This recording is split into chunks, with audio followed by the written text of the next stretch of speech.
Hey, what's going on everybody? My name is John Corey, LCDC3 and student nurse. In today's video, we're going to go over a different angle with this coronavirus. We're going to look at some of the benefits that this has brought us because, you know, with this epidemic, with all the things going on, it's so easy to go down this negative mindset, this negative end of the world kind of mentality.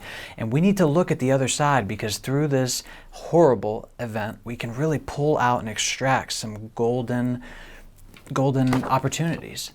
So firstly, I want to take a look at what matters most. You know, we're fighting an enemy right now that it does not discriminate between color, between race, between political standpoint, between where you are in the world or what belief systems you might have. And when you look at it in this angle that we are fighting an enemy that does not care about this, I hope it makes you question the things that you hold dearest to you, the things that you want most in your life. Too often we neglect, we put things that we know we care about and want most on the back burner because we think, tomorrow. But with something like this, we might not get this opportunity again. So I really hope it helps us reanalyze, reprioritize these goals, these things, these people in our lives and shows them all the attention that they need and deserve. As well as if we are holding hatred in our heart, if we have things that people, things, places that we hate and do not want to go to, we need to really analyze that and wonder, is this really worth it? Is this worth holding this negative energy that's really poisoning me in myself? If it's not, you need to question that. And this is a great opportunity and reason why. So next is around connection and really this principle of universality. This is so important to remember that our greatest advantage to being humans is our ability to communicate and connect with one another. Through connection, through communication, we are able to completely thwart this virus that, you know, looking a few months ago, we thought that this was going to be possibly the end of everything. This was going to be this unbelievable, uncontrolled event that we had no precipice on. And now, looking back at the earlier months of this year, we've gotten a lot better hold of something that could have turned much more catastrophic. So very important to remember that we are at a point where because of our connections, because of the technology that we have and the ways that we are able to communicate with one another, we're very much ahead of this process and we should be grateful for that. And through this problem, we're really birthing a lot of new opportunities, a lot of new ways to attack things that we probably couldn't have. And now in the future, we're going to have a whole new system that's been revamped by this pandemic, but also this birth of these new opportunities. So looking at your ideologies, looking at the things that you maybe disconnect from other people with, question those, really. I stress all the time, talk to people you're close to, journal about this, really analyze this, because if you're holding this negative energy, it's not doing anything except poisoning you. So take that, flip it on its side, and make it work for you instead of working against you. Next is climate. This is a slam dunk. You know, the climate, we've always been saying that the climate's getting worse and worse and worse and worse.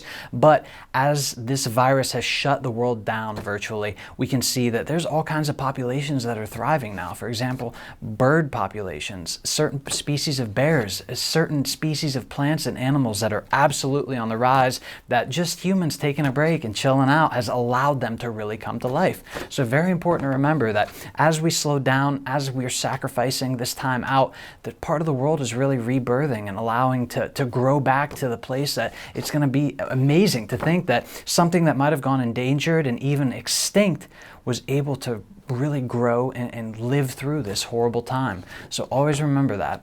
And next is this huge decrease in world pollution. As you can see, this map shows a map of China, and that was the smog, that pollution that was there. That is virtually completely gone. As you can see on the left, lots of pollution. It actually was able to be seen, and now it's completely gone. So just by taking a break, you know, I hope even some people advocate that we need to do this, you know, 1 week out of the year, we take a break off just so we can let everything come back to normal, let this pollution level drop, and let our animals of the world really just thrive through this time.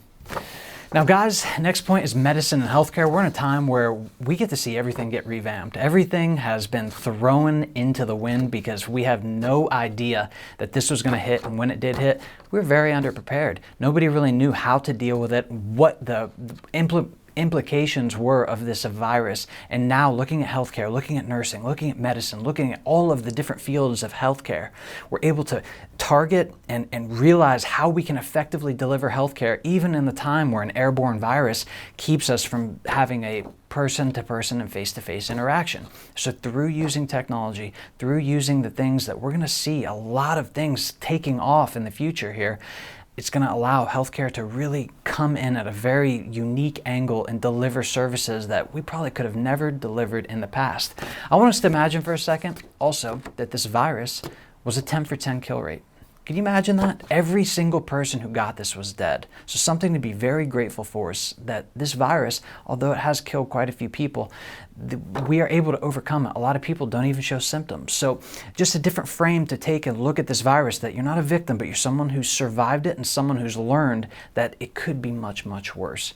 So mental health, just to also throw out, this is completely redone our schemata. We've had a whole change in priorities and a whole change in the way we look at patient care. This has really been something that some healthcare facilities couldn't even handle this. They had to say, look, pump the brakes, we can't do this. But our facility decided we're going to make videos, we're going to be able to e-conference with clients, we're going to be able to go to the next level where we a year ago probably couldn't have even done. But because of this pressure, we were made into a diamond because we were able to flip it into a positive and something that we could all benefit from, and our clients.